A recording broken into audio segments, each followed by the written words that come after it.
Chapter 14. We caught a breeze after lunch which took us gently up past Wargrave and Shiplake. Mellowed in the drowsy sunlight of a summer's afternoon, Wargrave, nestling where the river bends, makes a sweet old picture as you pass it, and one that lingers long upon the retina of memory. The George and Dragon at Wargrave boasts a sign painted on the one side by Leslie, R.A., and on the other by Hodgson of that ilk. Leslie has depicted the fight. Hodgson has imagined the scene after the fight, George, the work done, enjoying his pint of beer. Day, the author of Sandford and Merton, lived and, more credit to the place still, was killed at Wargrave.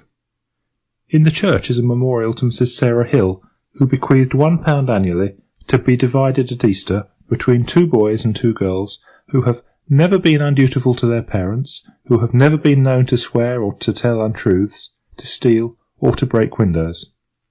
Fancy giving all that up for 5 shillings a year. It's not worth it. It is rumoured in the town that once, many years ago, a boy appeared who really never had done these things, or at all events, which was all that was required or could be expected, had never been known to do them, and thus won the crown of glory. He was exhibited for 3 weeks afterwards in the town hall, under a glass case. What has become of the money since, no one knows. They say it is always handed over to the nearest waxworks show. Shiplake is a pretty village, but it cannot be seen from the river, being upon the hill. Tennyson was married in Shiplake Church. The river up to Sonning winds in and out through many islands, and is very placid, hushed, and lonely.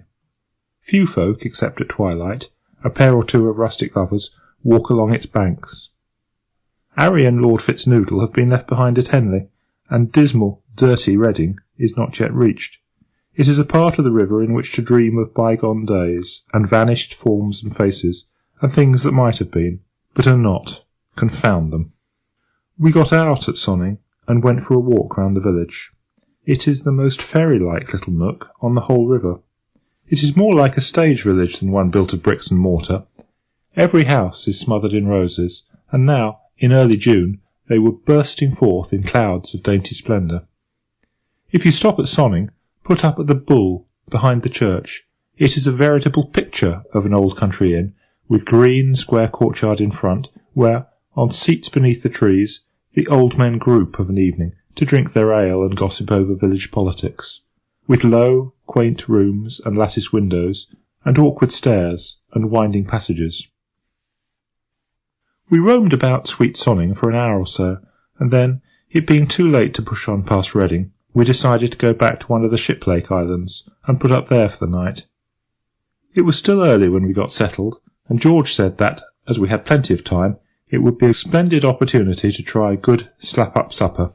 He said he would show us what could be done up the river in the way of cooking, and suggested that, with the vegetables and the remains of the cold beef and general odds and ends, we should make an Irish stew. It seemed a fascinating idea. George gathered wood and made a fire, and Harris and I started to peel the potatoes. I should never have thought that peeling potatoes was such an undertaking.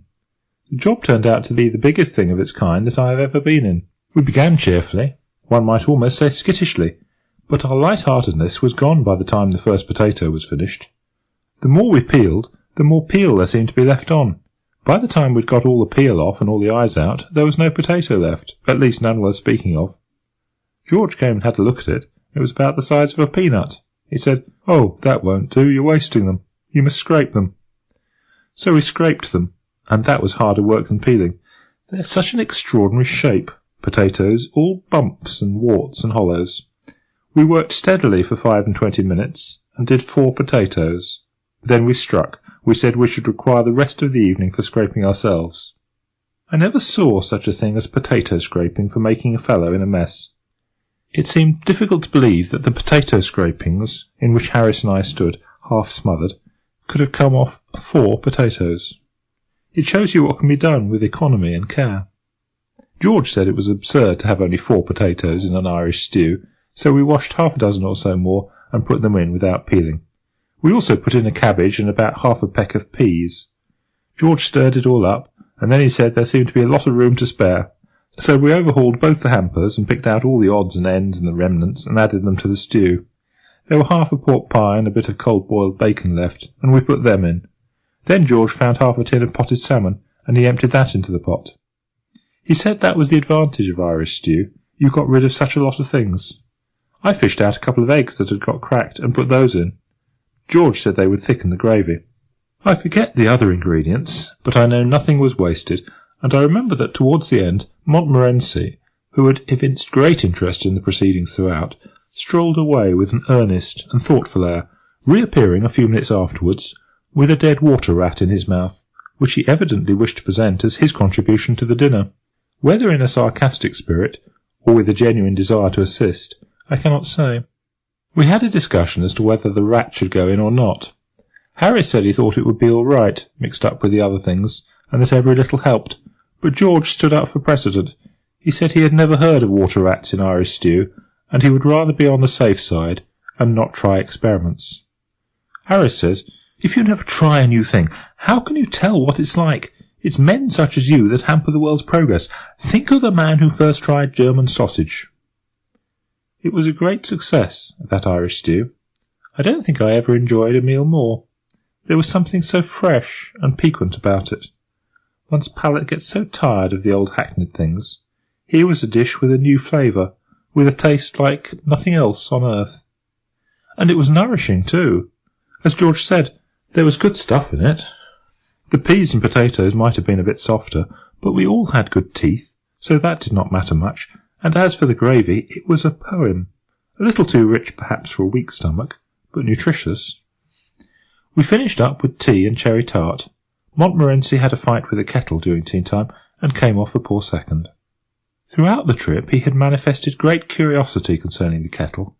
He would sit and watch it as it boiled, with a puzzled expression, and would try and rouse it every now and then by growling at it.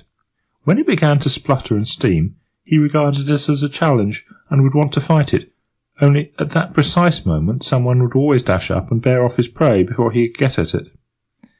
Today he determined he would be beforehand. At the first sound the kettle made, he rose, growling, and advanced towards it in a threatening attitude. It was only a little kettle, but it was full of pluck, and it up and spit at him. "Oh, would ye?" growled Montmorency, showing his teeth. "I'll teach you to cheek a hard-working, respectable dog, you miserable, long-nosed, dirty-looking scoundrel, ye! Come on!" And he rushed at that poor little kettle, and seized it by the spout. Then, across the evening stillness, broke a blood-curdling yelp, and Montmorency left the boat and did a constitutional 3 times round the island at the rate of 35 miles an hour, stopping every now and then to bury his nose in a bit of cool mud. From that day Montmorency regarded the kettle with a mixture of awe, suspicion, and hate. Whenever he saw it he would growl and back at a rapid rate, with his tail shut down, and the moment it was put upon the stove he would promptly climb out of the boat and sit on the bank till the whole tea business was over. George got out his banjo after supper and wanted to play it, but Harris objected. He said he had got a headache and did not feel strong enough to stand it. George thought the music might do him good, said music often soothed the nerves, and took away a headache, and he twanged 2 or 3 notes, just to show Harris what it was like. Harris said he'd rather have the headache. George has never learned to play the banjo to this day. He has had too much all-round discouragement to meet. He tried on 2 or 3 evenings, while we were up the river, to get a little practice, but it was never a success. Harris's language used to be enough to unnerve any man, added to which Montmorency would sit and howl steadily right through the performance. It was not giving the man a fair chance. "What's he want to howl like that for when I'm playing?" George would exclaim indignantly, while taking aim at him with a boot. "What do you want to play like that for when he is howling?" Harris would retort, catching the boot. "You let him alone. He can't help howling. He's got a musical ear, and your playing makes him howl." So George determined to postpone study of the banjo until he reached home, but he did not get much opportunity even there. Mrs. P. used to come up and say she was very sorry. For herself she liked to hear him, but the lady upstairs was in a very delicate state, and the doctor was afraid it might injure the child. Then George tried taking it out with him late at night and practising round the square, but the inhabitants complained to the police about it, and a watch was set for him one night, and he was captured. The evidence against him was very clear, and he was bound over to keep the peace for 6 months.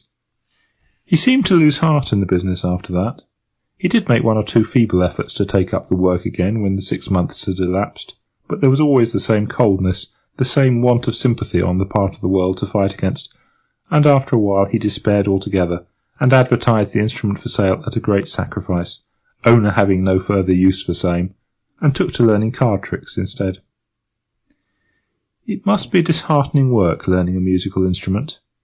You would think that society, for its own sake, would do all it could to assist a man to acquire the art of playing a musical instrument, but it doesn't. I knew a young fellow once who was studying to play the bagpipes, and you'd be surprised at the amount of opposition he had to contend with. Why, not even from the members of his own family did he receive what you would call active encouragement. His father was dead against the business from the beginning, and spoke quite unfeelingly on the subject. My friend used to get up early in the morning to practice, but he had to give that plan up because of his sister. She was somewhat religiously inclined, and she said it seemed such an awful thing to begin the day like that. So he sat up at night instead, and played after the family had gone to bed, but that did not do, as it got the house such a bad name. People, going home late, would stop outside to listen, and then put it about all over the town the next morning that a fearful murder had been committed at Mr. Jefferson's the night before, and would describe how they'd heard the victim's shrieks and the brutal oaths and curses of the murderer, followed by the prayer for mercy, and the last dying gurgle of the corpse. So they let him practice in the daytime, in the back kitchen with all the doors shut, but his more successful passages could generally be heard in the sitting-room, in spite of these precautions, and would affect his mother almost to tears. She said it put her in mind of her poor father. He had been swallowed by a shark, poor man, while bathing off the coast of New Guinea. Where the connection came in, she could not explain. Then they knocked up a little place for him at the bottom of the garden, about a quarter of a mile from the house, and made him take the machine down there when he wanted to work it, and sometimes a visitor would come to the house who knew nothing of the matter, and they would forget to tell him all about it, and caution him, and he would go out for a stroll round the garden, and suddenly get within earshot of those bagpipes, without being prepared for it, or knowing what it was. If he were a man of strong mind, it only gave him fits, but a person of mere average intellect it usually sent mad. There is, it must be confessed, something very sad about the early efforts of an amateur in bagpipes. I have felt that myself when listening to my young friend. They appear to be a trying instrument to perform upon. You have to get enough breath for the whole tune before you start. At least, so I gathered from watching Jefferson. He would begin magnificently with a wild, full, come-to-the-battle sort of note that quite roused you. But he would get more and more piano as he went on, and the last verse generally collapsed in the middle with a splutter and a hiss. You want to be in good health to play the bagpipes. Young Jefferson only learnt to play one tune on those bagpipes, but I never heard any complaints about the insufficiency of his repertoire, none whatever. The tune was "The Campbells are Coming, hooray, hooray," so he said, though his father always held that it was the Bluebells of Scotland. Nobody seemed quite sure what it was exactly, but they all agreed that it sounded Scotch. Strangers were allowed 3 guesses, and most of them guessed a different tune each time. Harris was disagreeable after supper. I think it must have been the stew that had upset him. He is not used to high living. So George and I left him in the boat, and settled to go for a mooch round Henley. He said he should have a glass of whisky and a pipe, and fix things up for the night. We were to shout when we returned, and he would row over from the island and fetch us.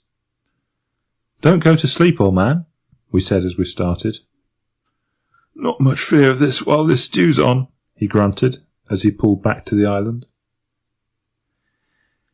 Henley was getting ready for the regatta, and was full of bustle.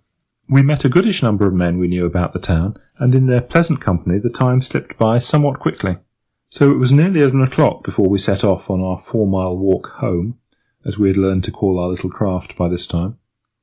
It was a dismal night, coldish, with a thin rain falling, and as we trudged through the dark, silent fields, talking low to each other, and wondering if we were going right or not, we thought of the cosy boat, with the bright light streaming through the tight-drawn canvas, of Harris and Montmorency, and the whisky, and wished that we were there.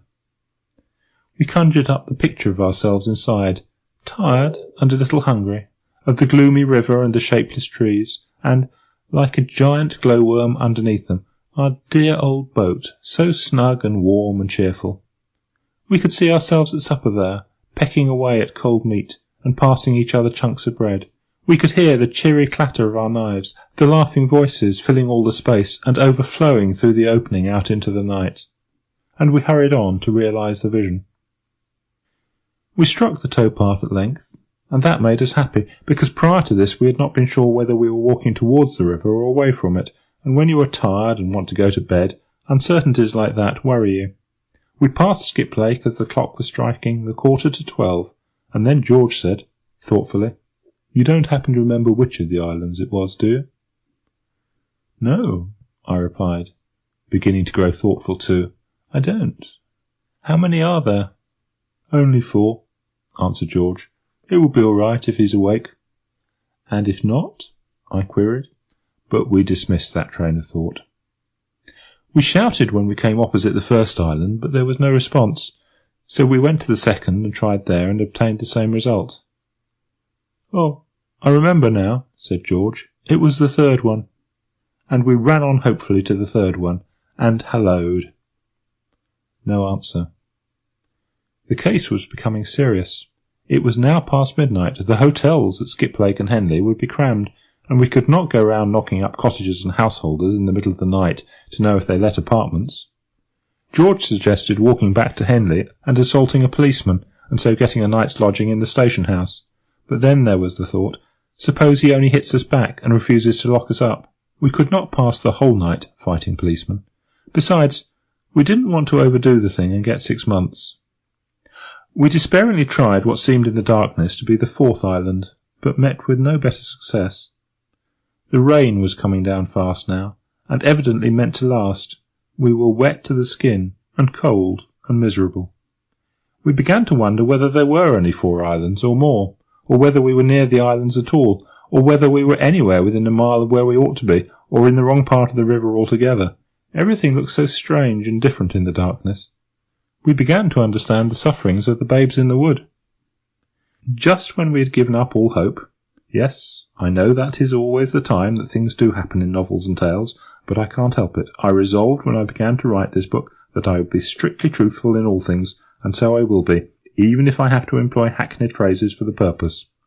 It was just when we had given up all hope, and I must therefore say so, just when we had given up all hope, then I suddenly caught sight, a little way below us, of a strange, weird sort of glimmer flickering among the trees on the opposite bank.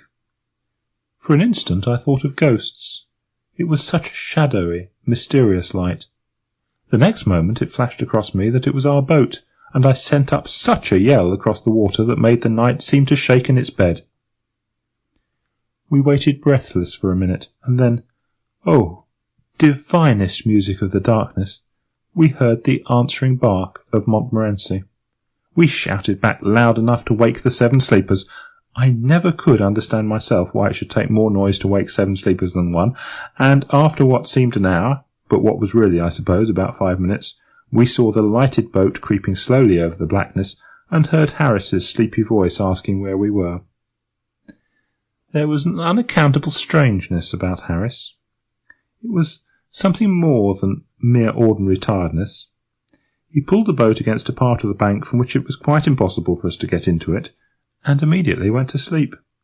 It took us an immense amount of screaming and roaring to wake him up again and put some sense into him, but we succeeded at last, and got safely on board. Harris had a sad expression on him, so we noticed, when we got into the boat. He gave you the idea of a man who had been through trouble. We asked him if anything had happened, and he said, "Swans." It seemed we had moored close to a swan's nest, and soon after George and I had gone, the female swan came back and kicked up a row about it. Harris had chivied her off, and she had gone away, and fetched up her old man. Harris said he had had quite a fight with these 2 swans, but courage and skill had prevailed in the end, and he had defeated them. Half an hour afterwards they returned with 18 other swans. It must have been a fearful battle, so far as we could understand Harris's account of it. The swans had tried to drag him and Montmorency out of the boat and drown them, and he had defended himself like a hero for 4 hours, and had killed the lot, and they had all paddled away to die. "How many swans did you say there were?" asked George. 32, replied Harris, sleepily. "You said 18 just now." "No, I didn't," grunted Harris. "I said 12. Think I can't count." What were the real facts about these swans we never found out. We questioned Harris on the subject in the morning, and he said, "What swans?" and seemed to think that George and I had been dreaming. Oh, how delightful it was to be safe in the boat, after our trials and fears. We ate a hearty supper, George and I, and we should have had some toddy after it, if we could have found the whisky, but we could not. We examined Harris as to what he had done with it, but he did not seem to know what we meant by whisky, or what we were talking about at all. Montmorency looked as though he knew something, but said nothing. I slept well that night, and should have slept better if it had not been for Harris. I have a vague recollection of having been woke up at least a dozen times during the night by Harris wandering about the boat with a lantern, looking for his clothes. He seemed to be worrying about his clothes all night. Twice he roused up George and myself to see if we were lying on his trousers. George got quite wild the second time. "What the thunder do you want your trousers for, in the middle of the night?" he asked indignantly. "Why don't you lie down and go to sleep?" I found him in trouble the next time I awoke, because he could not find his socks, and my last hazy remembrance is of being rolled over on my side, and of hearing Harris muttering something about its being an extraordinary thing where his umbrella could have got to. End of chapter 14. Recording by Adrian Wheel.